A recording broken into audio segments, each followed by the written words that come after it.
Hello and welcome to Sanlando Sound Waves.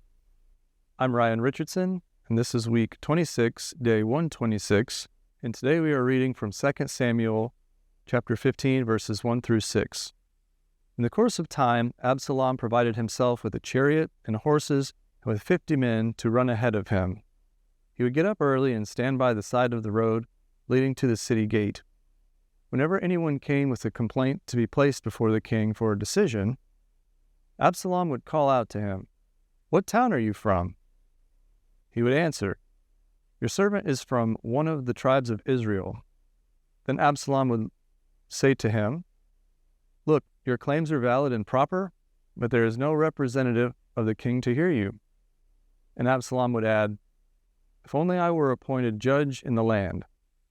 Then everyone who has a complaint or case could come to me, and I would see that they receive justice." Also, whenever anyone who approached him to bow down before him, Absalom would reach out his hand, take hold of him, and kiss him. Absalom behaved in this way toward all the Israelites who came to the king asking for justice, and so he stole the hearts of the people of Israel. And now let's read and reflect on our 7 arrows. Number 1, what does this passage say? Number 2, what did this passage mean to its original audience? Number 3, what does this passage tell us about God? Number 4, what does this passage tell us about people? Number 5, what does this passage demand of me?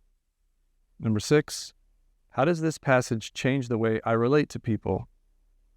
And number 7, what does this passage prompt me to pray to God? Let's read a brief devotional about this passage from our book, The 7 Arrows. David's own son, Absalom, attempted to wrestle the kingship away from his father. He began a systematic process of convincing many Israelites that he would be a far better king and that they should follow him. Many did. The result was a series of stories in which the people chose sides between Absalom and David. The fracturing of the nation of Israel had begun. God knew this would be the outcome when he warned the people against appointing a human king. Power corrupts, and in the hands of sinful people, there would be no end to the fighting between various leaders who wanted to rule. It was clear that God was the one who actually appointed kings, yet we're told that Absalom was handsome and highly praised. People follow men like that, regardless of whether God has chosen them.